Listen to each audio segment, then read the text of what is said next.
여러분, 목숨을 걸고 이야기를 해본 적 있으신가요?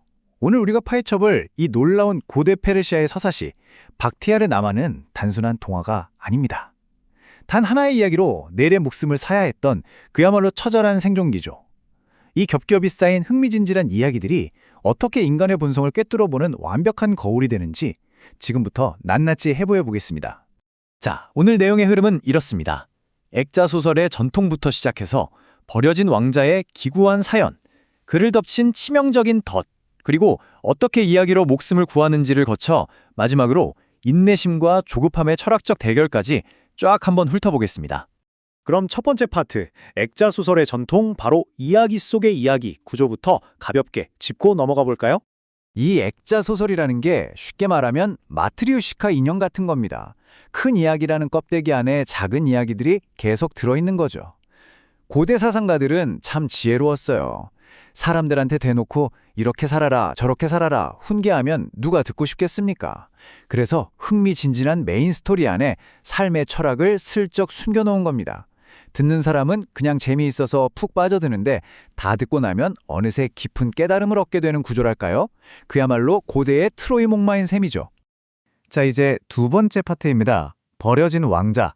여기서부터 본격적인 위기의 타이머가 작동하기 시작합니다. 우리 주인공의 인생 진짜 완전 롤러코스터입니다. 생각해보세요. 태어나자마자 사막 우물가에 버려진 갓난아기가 우연히 도적들 손에 커요. 그러다 도적대를 서탕하러 온 왕의 군대에게 포로로 붙잡히는데 여기서 기가 막힌 반전이 일어납니다. 왕이 이 소년이 꽤 똘똘해 보였는지 행운의 친구라는 뜻의 바흐티아르라는 이름까지 직접 지어주면서 단숨에 최고 권력인 재무관 자리에 앉혀버리거든요. 자기를 버렸던 친아빠인 줄은 꿈에도 모른 채 말이죠.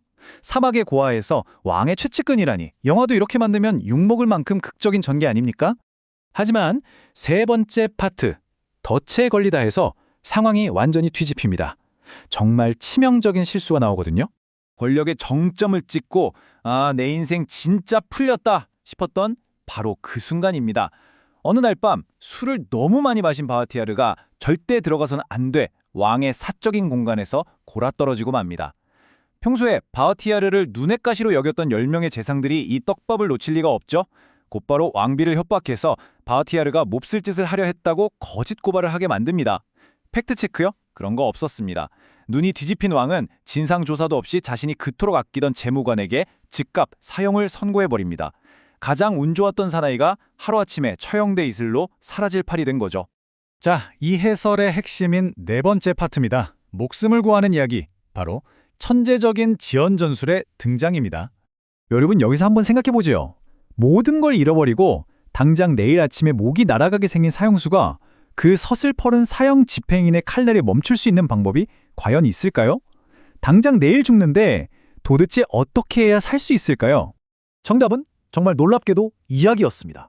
매일 아침 재상들은 당장 저는 목을 베라고 난리인데 처형 직전에 이 바흐티아르가 기가 막히게 흥미로운 이야기를 시작하는 겁니다. 왕은 그 이야기에 쏙 빠져서 딱 이 이야기 결말까지만 돕고 죽여야겠다 하면서 처형을 하루 미루죠. 매일매일 정말 다음 내용이 궁금해서 미칠 것 같은 이야기들을 무기로 자기 목숨을 정확히 하루씩 결제 연장하는 겁니다. 대단하지 않나요? 근데 여기서 핵심은 바흐티아르가 그냥 살려고 아무 옛날 이야기나 지어낸 게 아니라는 겁니다. 그가 한 말을 보세요. 왕이 인내심을 갖지 않는다면 고통과 후회 외에 무엇이 남겠습니까? 맞습니다. 그는 이야기를 통해 왕의 그 성급한 판단을 계속 꼬집고 있었던 거예요. 제대로 알아보지도 않고 나에게 사형을 선고한 게 얼마나 끔찍한 실수인지, 주변의 모함에 휘둘리는 게 얼마나 어리석은 짓인지를 이야기라는 거울을 통해 왕 스스로 깨닫게 만들고 있었던 거죠. 목숨을 판돈으로 건 진짜 고단수 심리전 아닙니까? 이제 마지막 다섯 번째 파트입니다. 인내 대 조급함. 이 내부 이야기들이 어떻게 주제를 꿰뚫는지 보시죠. 바흐티아르가 들려준 사연 중에 불운한 상인 이야기가 있는데요. 이거 듣다 보면 진짜 화병 납니다. 5년 동안 불행이 안 끊겨요. 힘들게 농사 지은 거 다 망치지, 배는 침몰하지, 간신히 건진 물건은 도적관제 다 털리지. 급기야 남의 진주를 훔쳤다는 억울한 누명까지 쓰고 감방에 갑니다. 바흐티아르가 왜 이런 고구마 100개 먹은 것 같은 이야기를 왕한테 했을까요?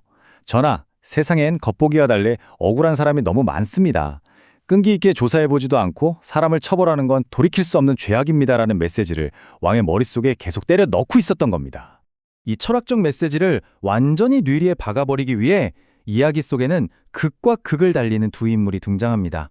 한쪽은 1초도 못 참는 극도의 조급함을 가진 알레포의 왕자고요. 다른 한쪽은 진짜 인내심의 끝판왕인 아부사베르라는 남자입니다.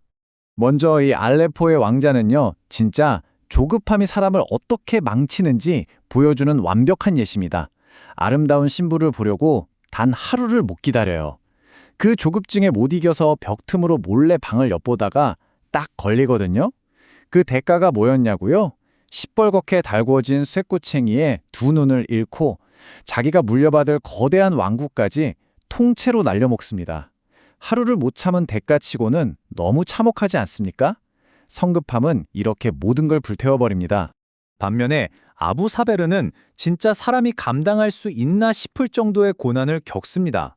억울하게 추방당해 눈앞에서 아내 납치당해 금쪽 같은 두 아들은 노예로 팔려가 심지어 자기도 강제 노역을 해요. 미치고 팔짝 뛸 노릇이잖아요. 그런데 이 남자는 섣불리 분노하거나 날뛰지 않습니다. 스스로 인내의 셔벗을 마신다고 표현하면서 그 지옥 같은 타는 목마름을 식히고 묵묵히 버팁니다. 그리고 그 지독한 기다림 끝에 마침내 모든 걸 되찾죠. 감정을 통제하고 인내하는 자가 결국 승리한다는 걸 보여주는 겁니다. 이쯤 되면 전체적인 그림이 싹 그려지시죠?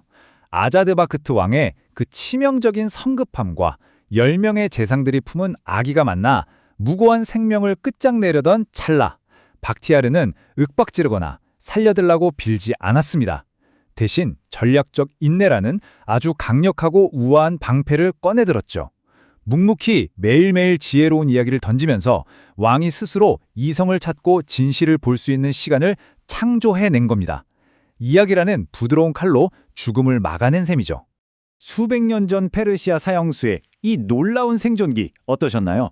모든 게 너무나도 빠르게 돌아가고 즉각적인 반응을 요구하는 우리들의 삶에도 아주 묵직한 질문을 던져줍니다.